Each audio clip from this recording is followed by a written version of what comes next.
Are you ready to wake up? I think you are. And if you are, you're in the right place, because that's what we're about. We're about awakening. Awakening to the full gorgeousness, to the full power, to the full potential of who you already are. We're about awakening to your true nature. Your true nature as a unique, stunningly beautiful, ultimately needed part of the allness of the universe. The universe, the oneness that underlies all the separation, the oneness that underlies all the division, the oneness that lives in you, which is your essential, infinite ground of divinity, your essential, infinite wonder, your essential, infinite beauty, which lives in you, as you, and through you. It's the purpose for which you were born. It's the fixing that you're here to do.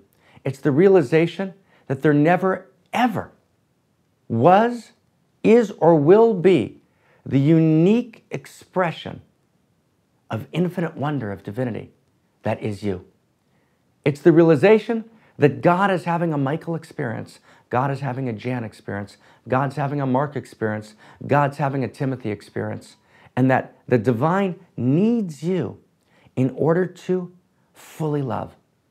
That actually you have gifts to give that no one else but you can give. That you can live asleep as a skin-encapsulated ego, as a separate other who's separate from nature and separate from love and separate from God and separate from other.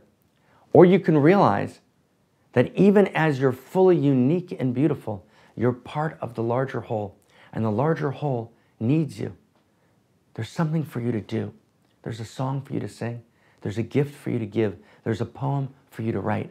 There's a way of living in the world that's so uniquely and beautifully you, and that's so ultimately and even desperately needed by the rest of the cosmos. We, all of us, need you to be you. We need you to awaken to living in a context of ultimate meaning. We need you to stop business as usual, because we know that you have a gift to give that no one else has to give.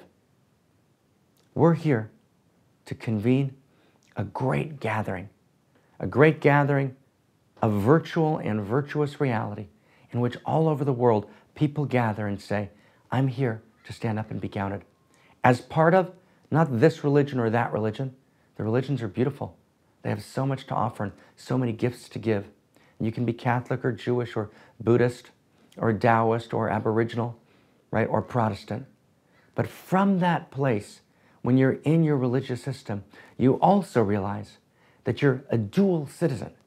You're a citizen of a larger global context, of a world spirituality in which all of us understand that that which unites us is so much greater than that which divides us, in which we understand that there are core commitments of spirit. There are penetrating insights. There are places of open heart. There are values and deep, profound realizations that we all share. And it's that place in which we come together in the shared global commons. It's in that place, it's from that place that we're going to begin to create the tomorrow that we desperately want to create for ourselves and for our children and for all eternity.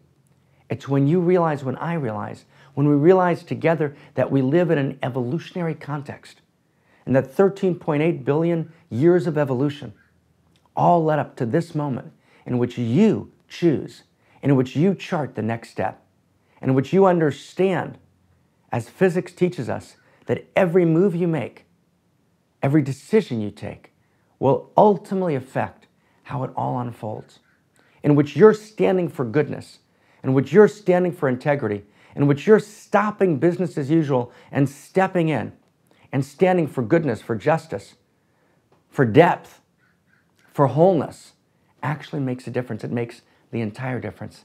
And it's for that very reason that you were born, that I was born. And together, in an encounter between two unique selves, in a community of unique selves, in which our voices come from our uniqueness, which is part of the all, From our partness, which is part of the whole, we actually form a larger intelligence in which no individual is ever lost, but there's a greater voice, there's a greater vision, there's a greater hope. It's for that greater hope that we stand, because that greater hope is our future. It's what calls to us. It's the hope that is the memory of our future, right? It's the demand, which is the purpose of our lives. So welcome. We finally got here together. We're in conversation. Let's unfold the next step. We're ready for a momentous leap into the future in which we realize the fullness of our existence and the obligation, the joyous obligation that that creates. And what's the obligation? To be a full, alive, aflame lover in the world who loves, who gives, who is an expression of the infinite gorgeousness of all that is. Wow, wow, wow. That's a pretty good reason to be alive. Welcome.